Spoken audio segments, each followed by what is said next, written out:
Thank you for inviting me, Julie. I'm really delighted to be here.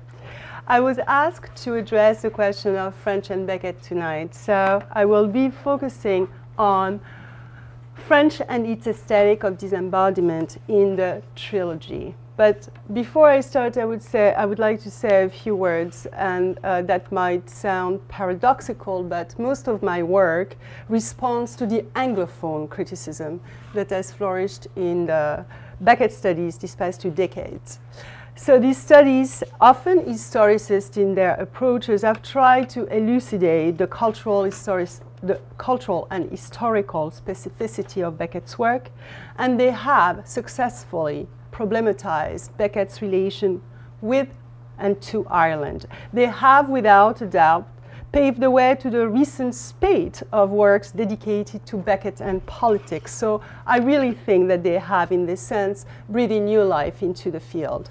However, having come to the study of the work through the prism of its bilingualism, I cannot but wonder how these rereadings of Beckett in a political and Irish context can accommodate its unique bilingual phenomena. So I went back to what, for practical reasons, we called the French period and did a close rereading of the trilogy with that specific question in mind. To give you a sense of my trajectory today, I will offer this outline, and as you can see, the 2 key names that will be hovering over this lecture are those of Mallarmé and Bourdieu, with whom I finish in the 3rd part. But not to be misleading, I won't be probing too much into the connection Beckett and Mallarmé, but rather try to explain the meaning of Beckett's famous quip in its relation to the choice of French as a language of literary composition, namely, le besoin d'être mal armé, the need to be ill-equipped. And to stay with the bilingual context within which I work, I will quote in French, and you can follow all the quotations in English if you feel more inclined. Here is the first one. Jusqu'en 1945, j'ai écrit en anglais. Depuis 1945, je n'écris plus qu'en français.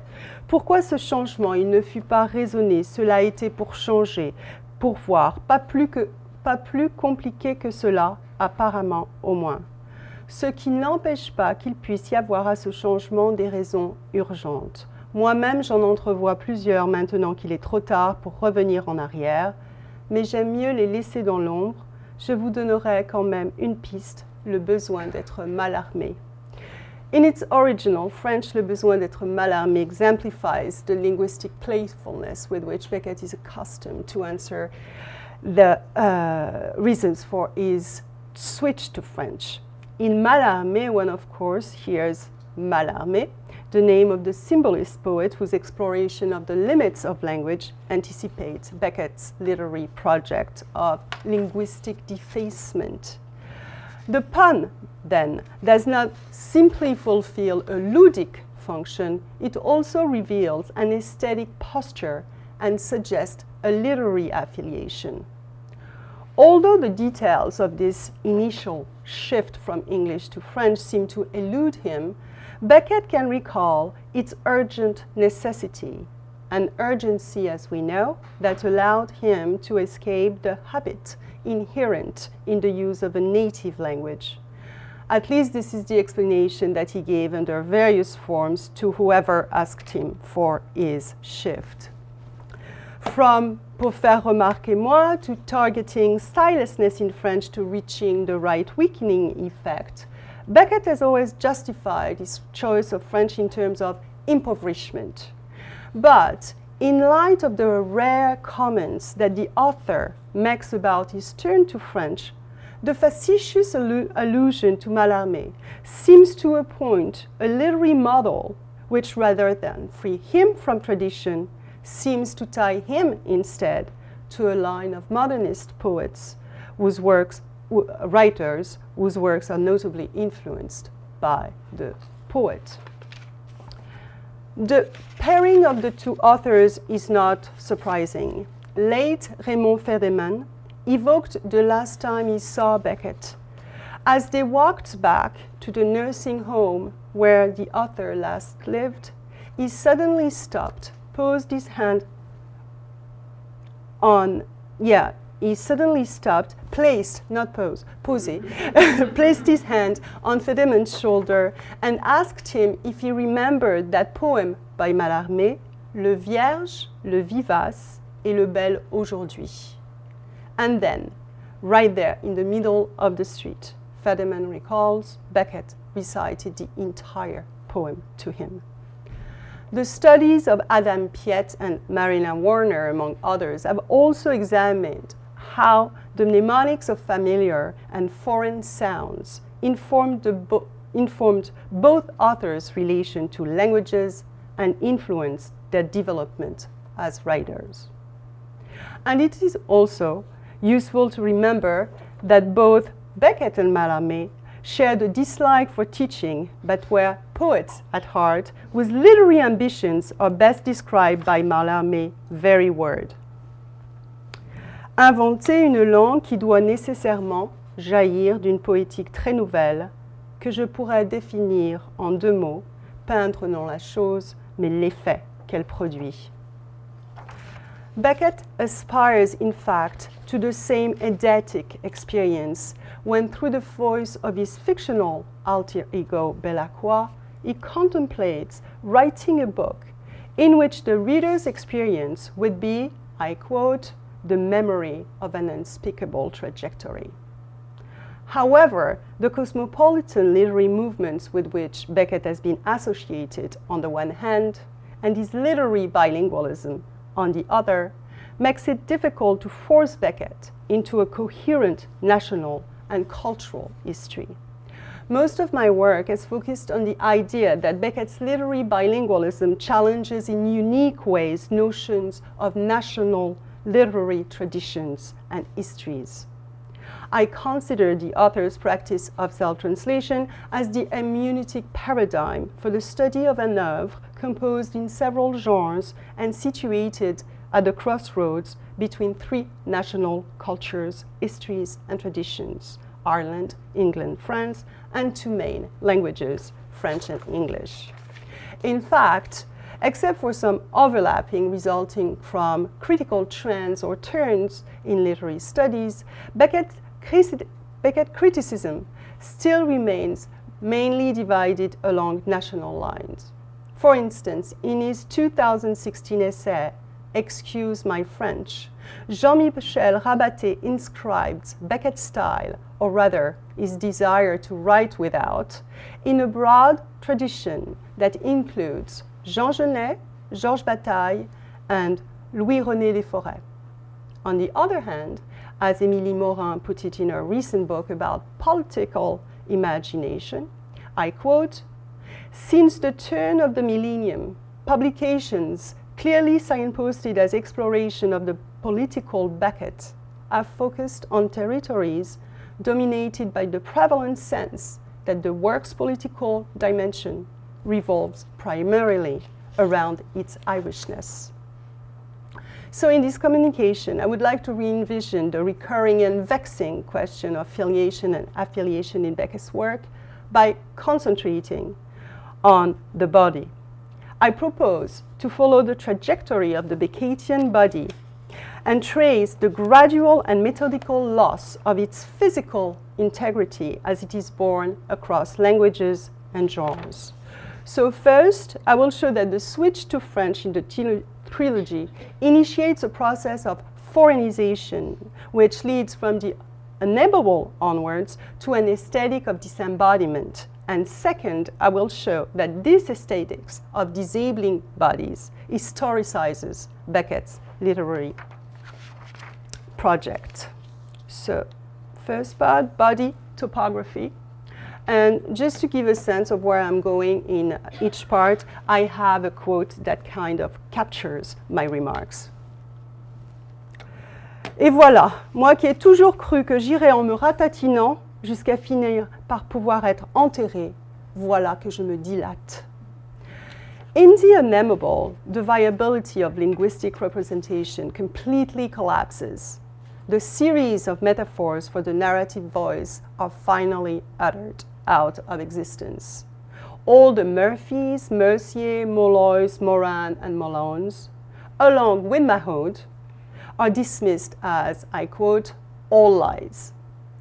To describe, yet again, in terse and linguistic terms, a literary experiment which, since its publication in French and English, has been dissected to the smallest meaningful unit of speech, the trilogy is a story of affixes.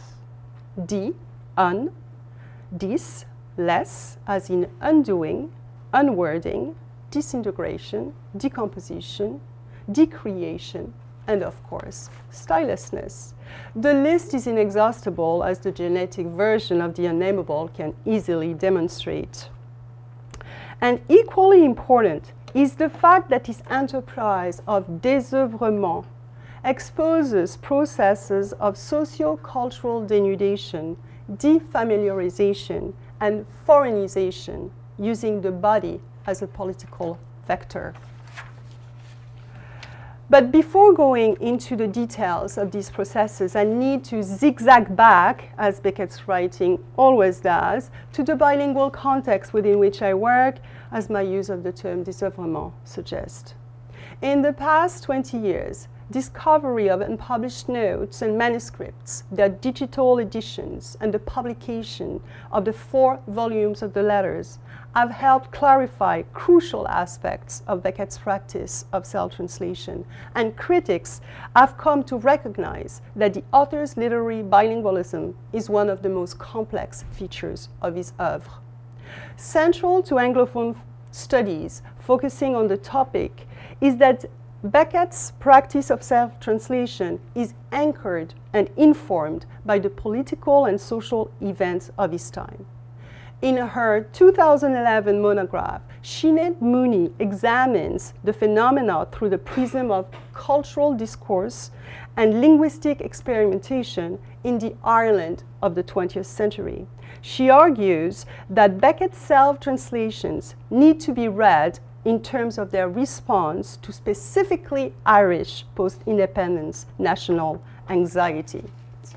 In the same vein, in a chapter entitled Translation as a Principle of Composition, Émilie Morin takes issue with criticism that depicts Beckett's turn to French as, I quote, a form of linguistic self-denial that would position him antagonistically in relation to his Irish origins, end of quote. Rather, Émilie Morin identifies the preservation of a residual degree of attachment with an Irish historical predicament by way of a disengagement from it. She explains that the seeming autonomy of his writing from the Irish context finds articulation only in relation to its residual attachment to Irish culture and history. Andrew Gibson also remarks that many scholars view the Irish element in Beckett's writing as, I quote, a trace, vestige, or ghostly residue.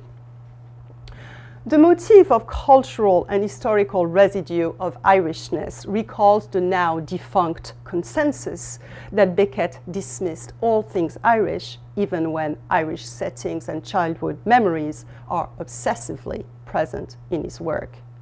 Far from being merely autobiographical, as Ronan MacDonald explains, this topographical obsession hints more fundamentally at the encoding of certain paradigms and models of Irish cultural and historical experience in Beckett's literary method.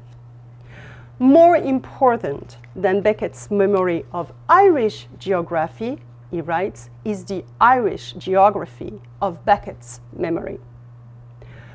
What these Anglophone studies suggest is that the Irish element in Beckett's writing springs from a literary habitus that dissolves the biographical element within a geopolitical space.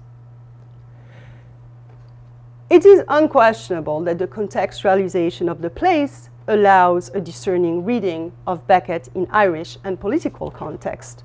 However, I would like to suggest that the geographical element is ancillary to a more basic concern with the body and its somatic incorporation of its environment.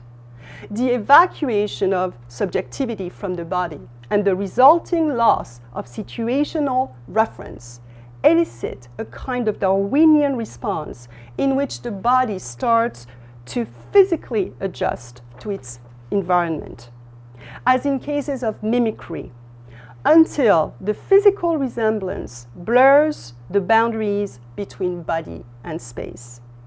As the characters in the trilogy become more and more itinerant and socially and linguistically isolated, their bodies take on a geomorphic dimension. Rather than locating themselves in relation to geography, using locatives as their medium, they define themselves as geography, using their body as a frame of reference. In Molloy, for instance, the geographical boundaries of the Molloy country, as Moran identifies the region, imperceptibly merges with the corporeal limits of Molloy's body. Car si ma région avait fini à portée de mes pas, il me semble qu'une sorte de dégradement me l'aurait fait pressentir, car les régions ne finissent pas brusquement, que je sache, mais se fondent insensiblement les unes dans les autres. Molloy then draws two conclusions from these bodily reasonings. First, that he had probably never left, and second, that, I quote, his movements owed nothing to the places they caused to vanish. Mes déplacements ne devaient rien aux endroits qu'ils faisaient disparaître.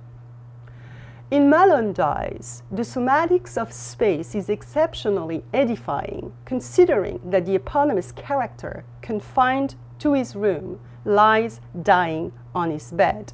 I quote, "All that matters to me is to continue to fit in this room. L'essentiel, c'est que je continue à tenir dans cette chambre."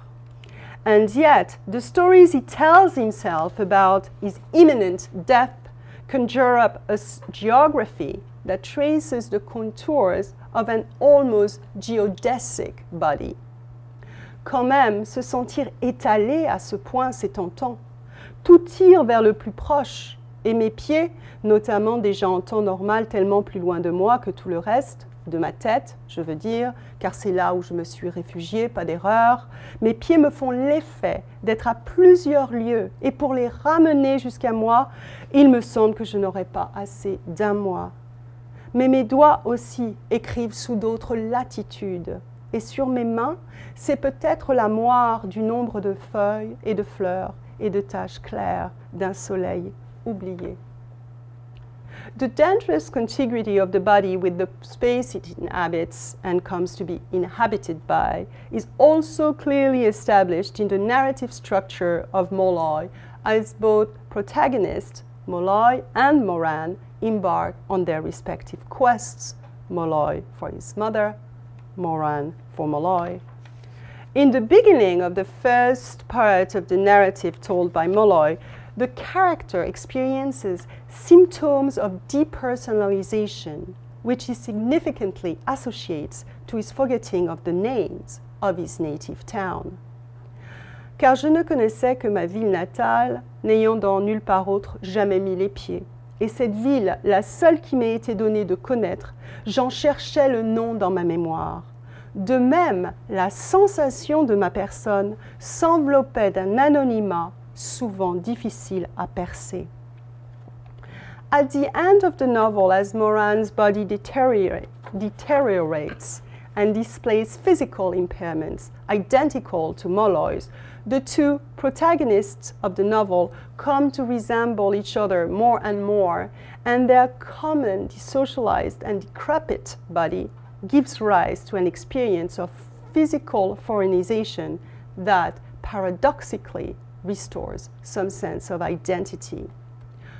Côté corps, je devenais, il me semblait, rapidement méconnaissable. Et quand je me passais les mains sur le visage dans un geste familier et maintenant plus que jamais excusable, ce n'était plus le même visage que sentaient mes mains et ce n'étaient plus les mêmes mains que sentait mon visage. Et cependant, le fond de la sensation était le même que lorsque j'avais été bien rasée et parfumée et eu de l'intellectuel les mains blanches et molles. Et ce ventre que je ne connaissais pas restait mon ventre, mon vieux ventre, grâce à je ne sais quelle intuition. Et pour tout dire, je continuais à me reconnaître et même j'avais de mon identité un sens plus net et vif qu'auparavant, malgré ces lésions intimes et les plaies dont il se couvrait. The physical scarring of the once clean-cut and decent Moran is significantly mirrored in the decay of the once well-kept property which he left to search for Malloy and finds in a state of total desolation upon his return. Exhibiting all the scars of neglect, the house has been abandoned, the bees and hens left to die, and the returning Moran ascertains a kind of Baudelarian correspondence between his now derelict property and the new version of himself. La maison était abandonnée, la compagnie avait coupé le courant, ils ont voulu me le redonner, seulement moi je n'ai pas voulu. Voilà comme je suis devenue. In fact, Moran's sentiment towards his orderly setting had undergone an ominous adjustment on the day of his departure.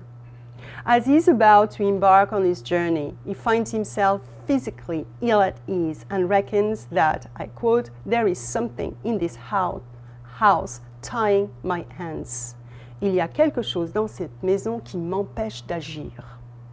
As he grows increasingly agitated, cannot keep still, and can do nothing but to go and fro, he takes refuge in the garden, but to no avail.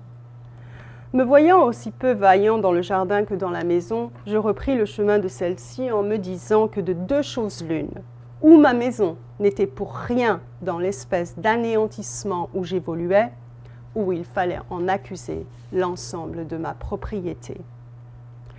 In the concluding section of Moran's narrative, the possibility of freedom, viscerally linked to the emancipation from place, is evoked in conjunction with the deciphering of a non-transmissible language that enables him to write his report. It is, I quote, not the words that Moran had been taught when he was little, and that he, in his turn, had taught his little one, end of quote. In fact, it is a language that is finally freed from domestic constraints. Moran's narrative puts indeed an end to domestic life and an end to the homo socialis, and as such, it interrupts the transmission of knowledge from father to son and on. The question of transmission and genealogy of language and knowledge necessarily carries over to that of self-translation, since the composition of Molloy is in French. Indeed, Moran's words in the concluding paragraph foregrounds a language that he didn't know or didn't understand at first, but, I quote, was getting to know better. J'ai parlé d'une voix qui me disait ceci et cela. Je commençais à m'accorder avec elle à cette époque, à comprendre ce qu'elle voulait. Mais j'ai fini par comprendre ce langage. Je l'ai compris, je le comprends, de travers peut-être. Est-ce à dire que je suis plus libre maintenant? Alors je rentrais et j'écrivis. In the French text, the question is easily contextualized in light of the well-known desire of the author to free himself from a language that, as he wrote in his letter, knotting him up because he knew it too well. Beckett's visceral response to the direct use of his native language, that is, an English not previously filtered by a foreign one, exemplifies the somatic ways in which his characters experience and physically endure language. In the context of an aesthetic's aimed at erasing contextual determination, that is to be ill-equipped as an author, to be mal armé, to recall the quote, means in fact to dislocate, disembody, and render, like translate, foreign the bodies of his characters. Linguistic failings and physical impairments need therefore to be read as the two facets of the same process of foreignization that socially excludes, geopolitically dislocates, and ontologically others. My aim in the following section is precisely to explore further the visceral relations between language, space, body, and memory. To do so, I will rely on some theoretical positions found in the work of Pierre Bourdieu. Cet impossible corps, c'est en lui mon souvenir. If Beckett's choice of French for his language of literary composition was initially to get rid of an Irish habitus imprinted in language, the riddance was intrinsically linked to the decline of the physical body. Clearly, bodies in Beckett's text are made to figure the loss of linguistic intelligibility through their own physical failings. This organic connection is beautifully captured by one of the most tender-hearted characters of Beckett. I quote, "It would ill become me who cannot move," says Winnie in A Happiness, "to blame my Willie because he cannot speak."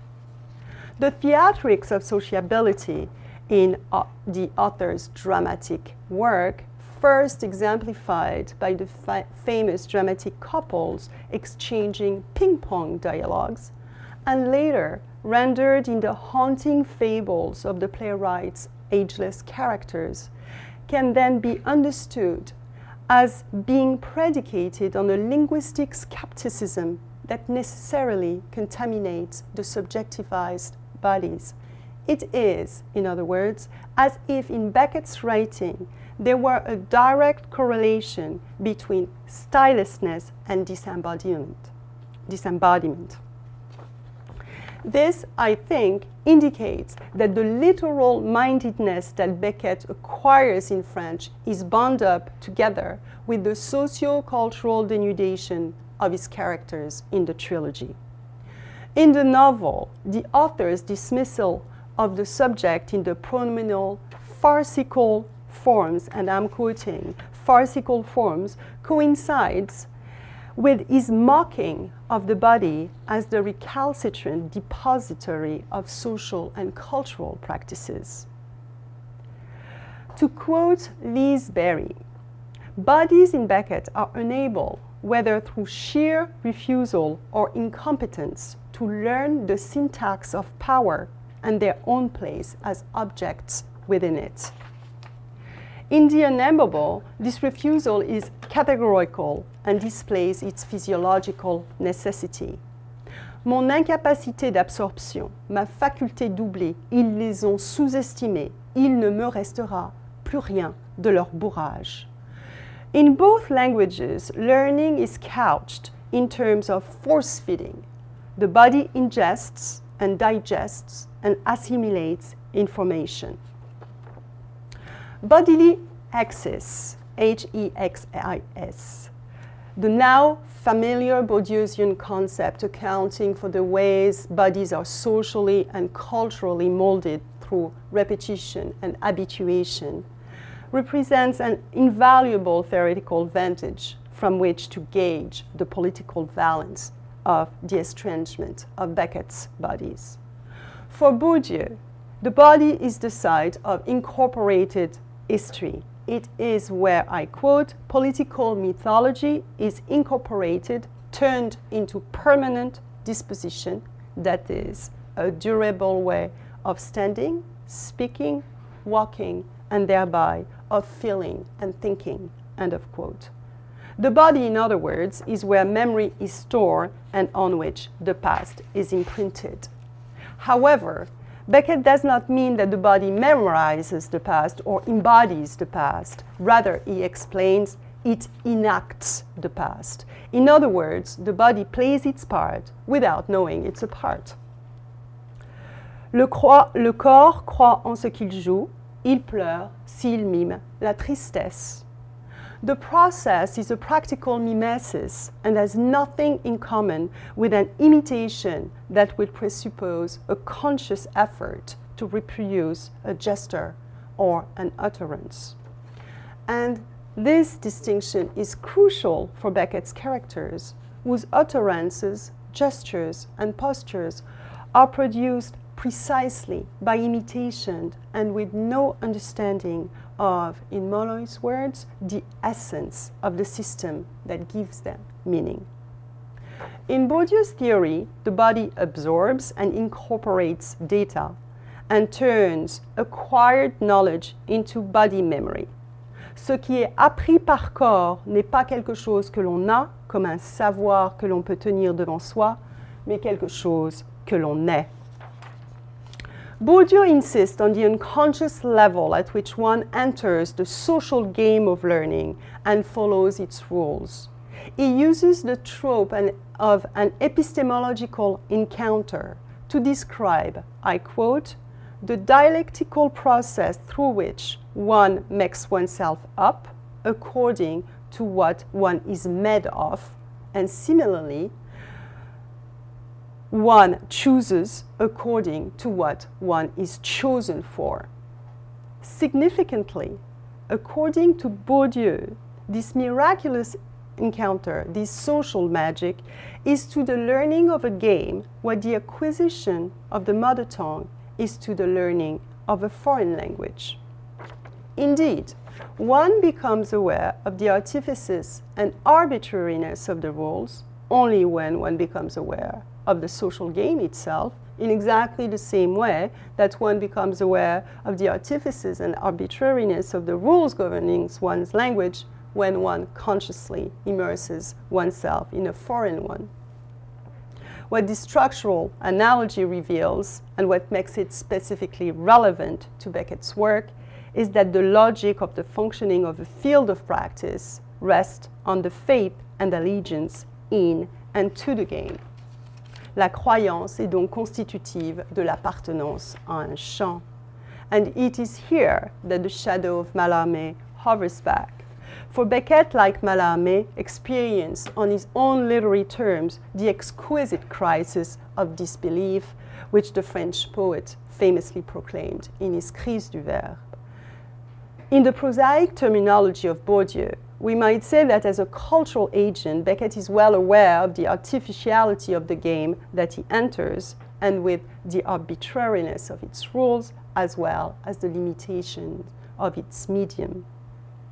According to Bourdieu, the non-allegiance and disbelief in the game leads to absurdity.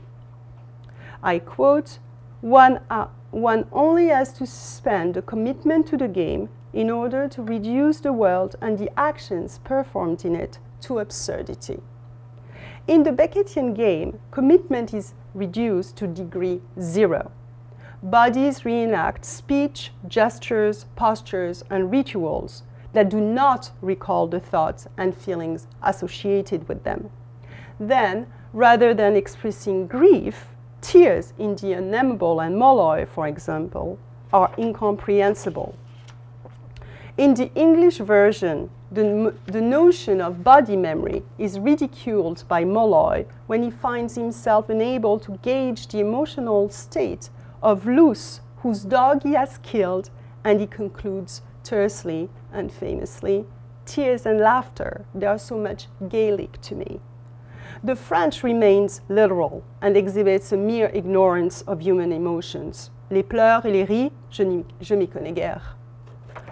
A perfect example is found in the unnameable, where tears are shed for no particular reason. Les larmes ruissellent le long de mes joues sans que j'éprouve le besoin de cligner des yeux. Qu'est-ce qui me fait pleurer ainsi? Il n'y a rien ici qui puisse attrister. C'est peut-être de la cervelle liquéfiée. Le bonheur passé, en tout cas, m'est complètement sorti de la mémoire, si tant est qu'il n'y fut jamais. Si j'accomplis d'autres fonctions naturelles, c'est à mon insu. The uncontrollable, yet gratuitous tears that do not affect the protagonist suggest the idiocy of a body that continues to perform habitual gestures for which emotional significance has been lost in translation. And this is not just a bon mot, for the etymology of the term idiocy conjure, in fact, the archaic idiotism, now idiom, which denotes a locution that precisely does not translate from one language into another. In Bourdieu's social magic, the perfect coincidence between bodily gestures and regimes of emotions is indeed compared to the experience of the native speaker in her native tongue, as opposed to, I quote, the confrontation of a non-native speaker with a language that is perceived as such.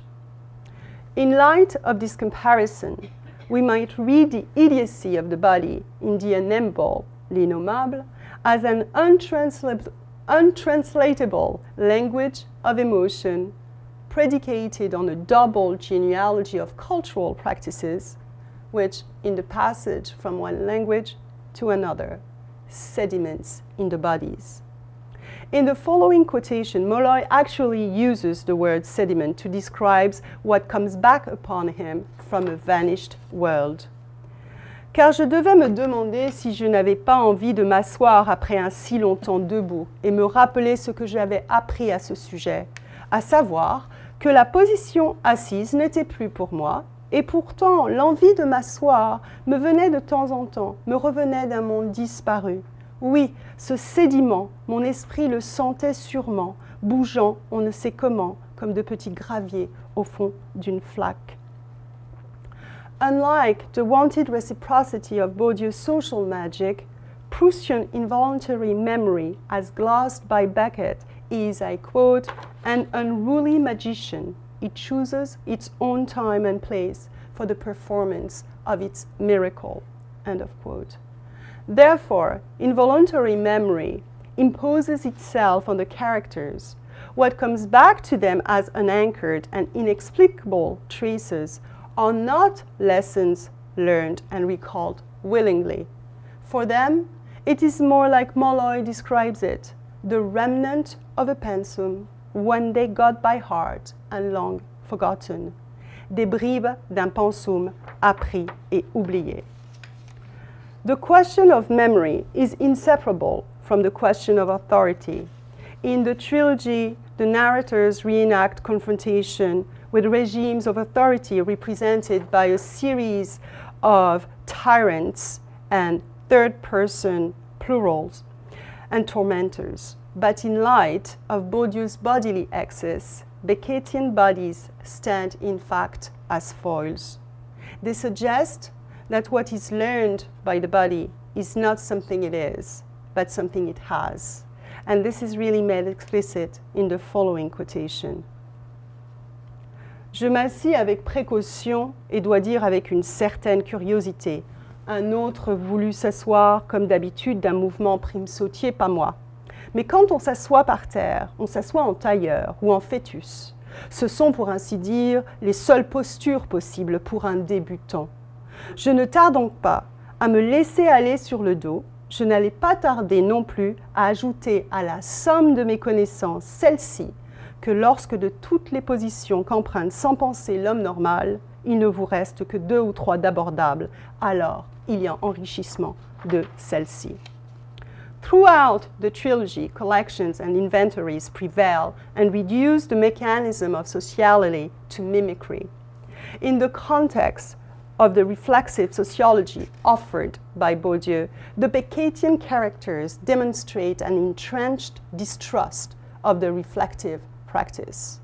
Since they have no memory of and no confidence in their actual existence, or that in the world they do not process information, rather they offer themselves as desubjectivized and foreign conduits for memory and histories.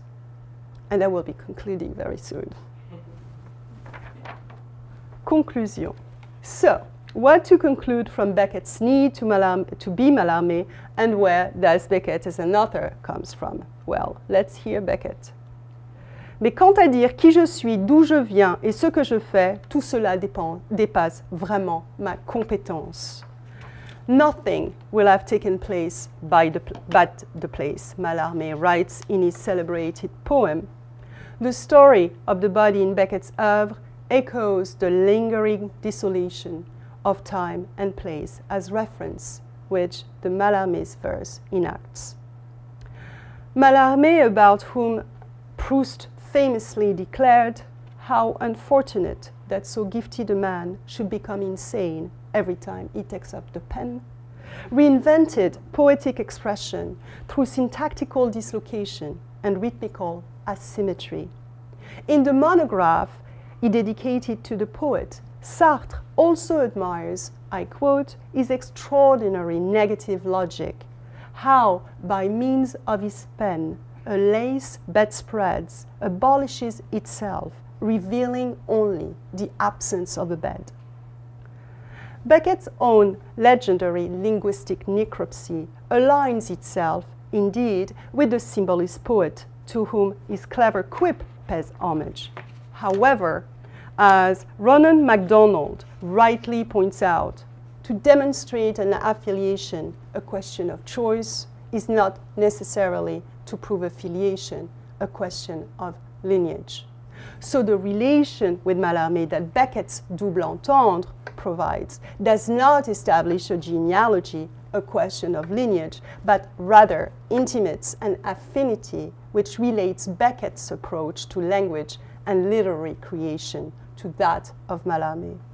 One of the most important features that affiliate Beckett's work to Mallarmé is the way in which they both re-signify space and time in their writings.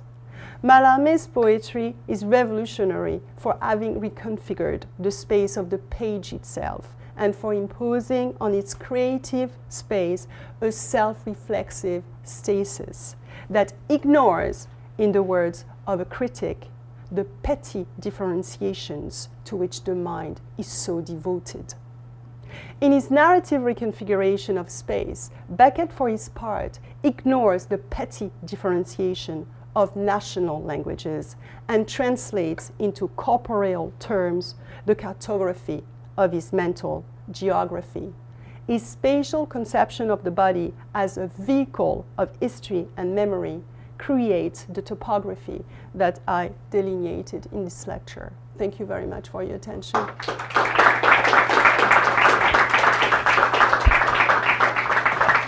Thank you so much. We have time for a few questions or comments.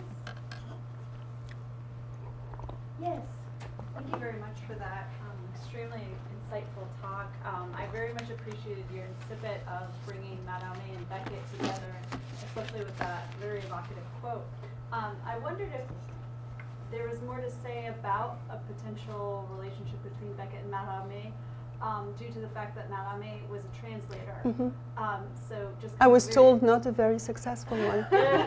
Right. So I wonder. So that makes Yes. me wonder if there's more to say. Yeah, about there this is kind of much more. There is unlikely much more to say about this connection, and I excite some parts of my paper when I realized that maybe Julie will be falling asleep. You did know, but there are many. I wouldn't say many. There are very important studies that have been conducted by Marina Warner and another person whose name I can't remember now, and Sam Slott as well. They have done a lot of work about the connection between Mallarmé and Beckett because they are experts as well on Mallarmé, whereas I am not. But I was more interested in identifying the meaning, or elucidate in some ways the meaning of this very enigmatic comment that he made, since it's very, very rare. I have read the letters and I've read a lot of archival documents. there are not a lot of places where he explains why, like seriously explain why he chose French. It's always the same thing. Comme ça, pour faire remarquer moi. It's always a joke, and that particular joke I thought was more meaningful than all the other jokes he had ever mentioned. But yeah, certainly.